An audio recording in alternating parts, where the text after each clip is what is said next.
رسول اللہ صلی اللہ علیہ وسلم نے جو خود کہا پہلے اس پہ عمل کیا. وہ کیا عمل کیا آپ صلی اللہ علیہ وسلم نے؟ کہ رمضان کے آنے سے پہلے نبی نے رمضان کا بہت زبردست استقبال کیا ہے، یہ بتانے کے لیے کہ یہ معمولی مہمان نہیں ہے، معزز اور مکرم مہمان ہے. استقبال کیا ہے. کیسے؟ ہم استقبال کر لیں گے رمضان مبارک کے میسج چلا کے، ممکن ہے تھوڑے دنوں کے بعد ہم بھی جھنڈیاں وڑیاں لگانا شروع کر دیں، رمضان آ رہا ہے اور تمبو ومبو لائٹیں وائٹیں اور وغیرہ وغیرہ. لیکن نبی کا یہ استقبال نہیں تھا. نبی رمضان کا استقبال کیسے کرتے تھے؟ رمضان میں کا جو سب سے بڑا وصف کیا ہے؟ روزے. رمضان میں روزے فرض ہے نا، تو نبی شعبان سے ہی روزے رکھنا شروع کر دیتے تھے. نبی کیا کرتے تھے؟ جتنے روزے آپ صلی اللہ علیہ وسلم شعبان کے مہینے میں رکھتے تھے اتنے روزے کسی اور سال میں کسی اور مہینے نہیں رکھتے تھے. یہ استقبال ہے. سمجھ رہے ہو بات کو؟ تاکہ اپنے آپ کو اس کے لیے پہلے سے تیار کر لیں. ہم نہیں رکھتے شعبان میں روزے. اور یہ نبی کی شفقت کہ امت خود کیا آپ صلی اللہ علیہ وسلم نے شعبان کے روزے رکھے کثرت سے، مگر امت کو کہا کہ نصف شعبان کے بعد روزے مت رکھو. کیوں؟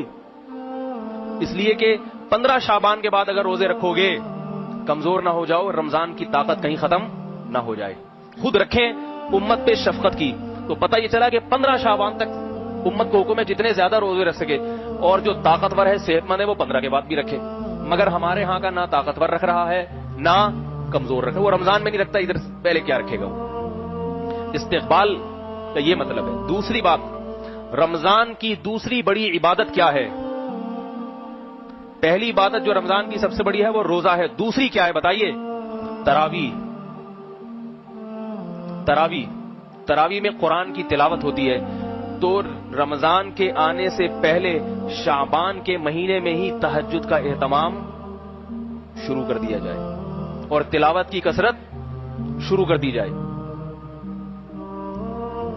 سمجھ میں آ رہی ہے بات؟ تیسری بات، رمضان کا مہینہ اللہ نے ہم پہ فرض اس لیے کیا تاکہ ہم سے گناہ چھوٹ جائیں. تو شعبان میں ہی گناہوں سے اجتناب کرنا شروع کر دیا جائے تاکہ رمضان تک پہنچتے پہنچتے سارے گناہ چھوٹ جائیں. جو جس برائی میں مبتلا ہے شعبان ہی سے اس برائی کو چھوڑنے کی کوشش شروع کر دے. سمجھ میں آ رہی ہے بات؟ یہ 3 کام کرنے کس مہینے میں؟ بولو بھائی. شعبان میں. ایک، روزے رکھنے ہیں نفلی. نمبر 2، رات کو تہجد کی تھوڑی سی ہمت کرنی ہے. اور نمبر 3، گناہوں سے بچنے کی. گناہ کسے کہتے ہیں؟ بد نظری ہے. آج کل انٹرنیٹ پر بہت بےہودہ چیزیں دیکھی جا رہی ہیں. جوان آدمی اپنے آپ کو ان چیزوں سے بچانے کی کوشش کرے. ماں باپ کی نافرمانی بہت ہو رہی ہے گھروں میں، باپ کا احترام ہی نکل گیا ہے. ماں کا تو پھر بھی تھوڑا سا کر لیتے ہیں کیونکہ ماں جو ہے نا آگے سے وہ بیچاری کمزور ہوتی ہے، ڈرتی ہے اولاد کے سامنے. باپ چونکہ جواب دیتا ہے تو پھر یہ آگے سے ڈبل بھر کے اس کو جواب دیتے ہیں. اس لیے باپ کا احترام ذرا مشکل ہوتا ہے کیونکہ باپ سنا دیتا ہے کھری کھری، تو آپ میں برداشت ہے نہیں، آپ اس سے زیادہ کھری کھری سنا دیں گے اس کو. تو ابھی سے کنٹرول کریں. یہ یقین کر لیں کہ یہ میرا باپ ہے، اس کی پیشانی پر اگر میں نے محبت کی نگاہ ڈالی 1 حج اور عمرے کا ثواب ملے گا. اللہ تعالیٰ ہم سب کو نیک اولاد بننے کی توفیق. الہی یا متعال